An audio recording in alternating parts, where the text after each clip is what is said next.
Bab 834. Dasar lemah, mati sana. Di saat cahaya merah akan menggores leher warrior yang pun mundur satu langkah lalu meninju dengan kuat. Buff. Cahaya merah pun seketika lenyap. Setelah cahaya merah ini lenyap, sebuah kekuatan aneh muncul di sekelilingnya, sama seperti sebelumnya. Warrior yang merasa roh dan darah di dalam tubuhnya akan berpisah dengan raga.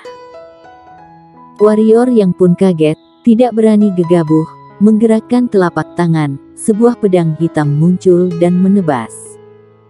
Seraas. Terdengar suara robekan kain, warrior yang merasa roh dan darah kembali normal. Tapi 1 detik kemudian, muncul cahaya merah dari badan bayangan hitam, hanya dalam sekejap mata menyelimuti warrior yang kiat. Terdengar suara amukan, lalu cahaya pedang pun mulai menebas. Krut. Cahaya merah lenyap, sedangkan bayangan hitam itu sudah muncul di depannya 10 meter. Kamu murid perkumpulan pedang kuno. Wanita bayangan hitam ini mendadak bersuara. Aku adalah murid perkumpulan pedang kuno. Warrior yang memegang pedang berjalan ke arah wanita tersebut. Menyamar menjadi murid perkumpulan pedang kuno, dia sudah kecanduan. Murid perkumpulan pedang kuno, lebih brengsek. Selesai berbicara, di langit muncul banyak bayangan hitam, selanjutnya cahaya merah bagaikan jaring menangkap ke arah warrior yang. Kali ini filamen cahaya merah lebih besar dari sebelumnya, kecepatan juga lebih cepat. Sekejap mata, warrior yang sudah hampir dibungkus oleh filamen cahaya merah ini. Kiat. Kembali terdengar suara warrior yang, selanjutnya, cahaya pedang pun menghancurkan filamen cahaya merah. Kecepatan cahaya pedang dengan cepat menembak ke arah wanita tersebut. Penyerap darah pengambil roh. Warrior yang menggenggam pedang melihat wanita ini tidak ada gerakan apapun, pun berhenti dan tidak bisa maju lagi. Dan di saat ini, warrior yang mendadak muncul di belakang pedang, sepasang tangan warrior yang memegang pedang lalu mengayunkannya. Syuh.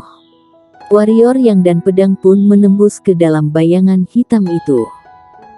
Bayangan hitam pun pelan-pelan lenyap, sedangkan ekspresi warrior yang semakin serius, karena di depannya 10 meter berdiri sebuah bayangan hitam.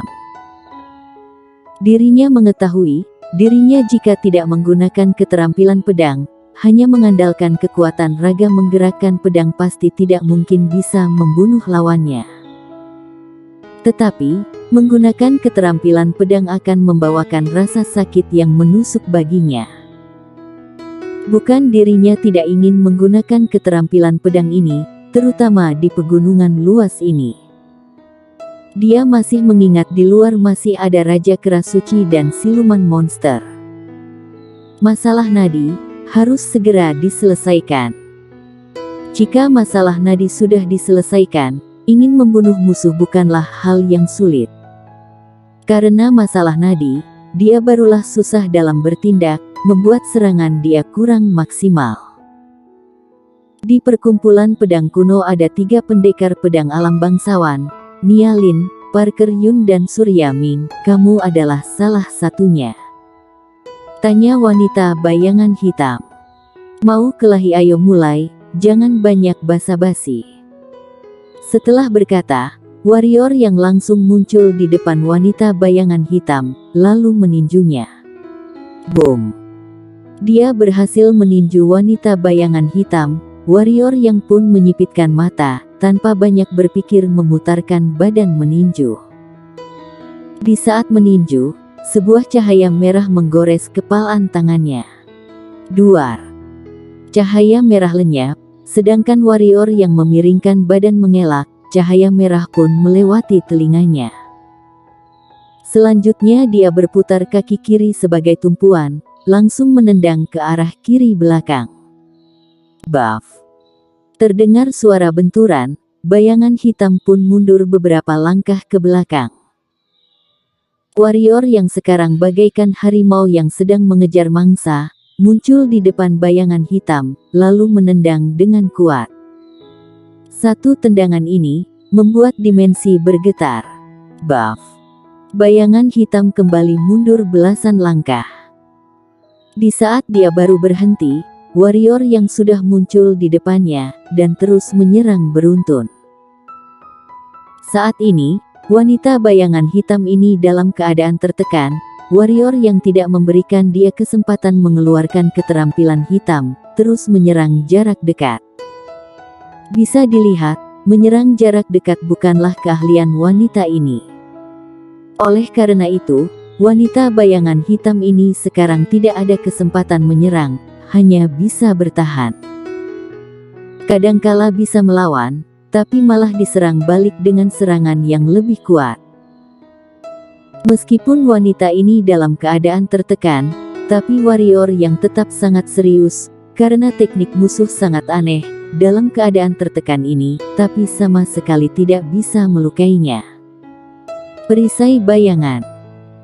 Mendadak terdengar suara wanita itu, selanjutnya, badannya pun bergetar lalu mendadak muncul ribuan bayangan hitam, sangat menakutkan.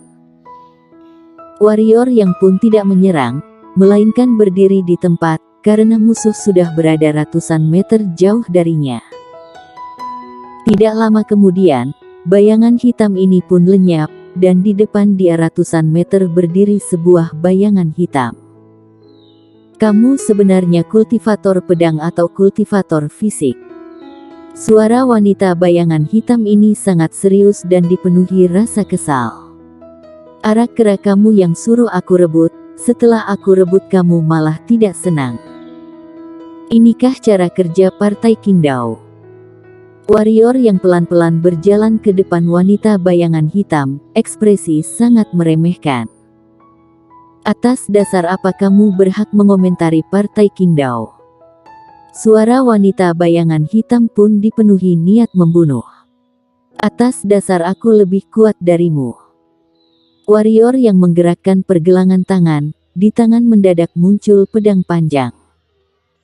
Selanjutnya, melompat ke atas dan berteriak, penyatuan pedang manusia. Setelah berteriak, sebuah dentuman pedang yang kuat pun bergema, di waktu bersamaan cahaya pedang pun memancar. Warrior yang awalnya juga tidak ingin menggunakan keterampilan pedang, tetapi wanita di depannya ini sepertinya tidak ada tanda-tanda mundur. Dia juga tidak ingin terus menghabiskan waktu, dia pun langsung menggunakan pedang manusia yang ada di dalam pedang Tianjue. Krut. Warrior yang bersama pedang pun menembus bayangan hitam tersebut. Menyimpan pedang, di pedang warrior yang muncul bekas darah dan ekspresi masih serius, karena bayangan hitam di belakangnya sudah hilang. Tusukan pedang ini, aku pasti akan membalas ratusan kali lipat. Dari jarak ratusan meter, terdengar suara wanita bayangan hitam. Warrior yang menyimpan pedang, mengerutkan kening. Karena memaksa energi hitam mengalir keluar dari nadi, sekarang nadi yang ada di tubuhnya pun merasa sakit, rasa sakit ini. Dia pun duduk di tanah, mulai menggunakan energi hitam yang tersisa untuk memulihkan nadi yang putus. Sebenarnya dia juga tidak mengerti, kenapa energi ungu di badannya tidak bisa memulihkan masalah nadi ini. Perlu diketahui, energi ungu yang ada di badannya meskipun bukan energi ungu kosmik yang sesungguhnya, tapi juga sangat murni. Bahkan luka dua ular kecil saja bisa dipulihkan, malah masalah nadi dirinya sendiri tidak bisa dipulihkan. Apakah nadiku masih ada masalah lain? Warrior yang pun mulai memasukkan batin ke dalam tubuh, memeriksa nadi yang ada di tubuh dengan teliti, tidak menyadari ada yang aneh. Sudahlah, tidak peduli masalah apa, asalkan membuka pagoda Hongmeng, memanfaatkan energi ungu kosmik yang sebenarnya di dalam pagoda Hongmeng pasti bisa memulihkannya. Warrior yang sangat percaya dengan energi ungu kosmik. Perlu diketahui, Sampai sekarang sepertinya masih belum ada masalah yang tidak bisa diselesaikan oleh pagoda Hongmeng. 2 jam kemudian, nadi di dalam tubuh warrior yang pun sudah pulih sedikit. Dia pun mulai melanjutkan perjalanan. Tujuan dia ke sini adalah mencari rahasia Lu, karena setelah dia adalah orang pertama yang dijumpai saat datang ke dunia spiritual. Menemukan dia, mungkin bisa mengetahui keberadaan Irenean, Clara dan lainnya. Datang ke dunia spiritual, selain menjadi lebih kuat, dia masih ada satu tujuan, yaitu berkumpul dengan keluarga. Warrior yang tidak memilih langsung mencari rahasia Lu, karena dia sama sekali tidak tahu rahasia Lu berada di puncak bagian mana perkumpulan pedang kuno. Meskipun mengetahui, dia juga tidak tahu jalan. Oleh karena itu, dia kembali ke kota Tianfeng, berencana menanyakan Letitia Fan yang ada di kota Tianfeng, sekaligus berjumpa dengan Melanie Fan. Cekak, tuan muda keluarga Ye ini beruntung sekali, tidak hanya akan menikah dengan putri pertama keluarga Fan, bahkan putri keduanya juga tidak ketinggalan. Cekak, benar-benar serasi, bernasib baik sekali. Itulah. Awalnya tuan muda keluarga Ye hanya ada kontrak pernikahan dengan putri pertama keluarga Fan, tapi siapa suruh mereka bergabung dengan Broken Knife Villa? Dengan adanya pihak kuat tingkat perak, Broken Knife Villa yang mendukung. Jangankan menikah dengan 2 putri keluarga Fan, mengangkat 2 putri keluarga Fan sebagai selir, keluarga Fan juga tidak akan berani membantah. Dengar-dengar orang dari kota Tiangang akan datang membantu keluarga Fan. Kota Tiangang. Jangan bercanda, mereka saja sudah dalam bahaya. Dengar-dengar sekte pengendali binatang dan beberapa pihak kuat tingkat perak sedang mengepung dan menyerang kota Tiangang. Nona Li kota Tiangang juga seorang gadis cantik.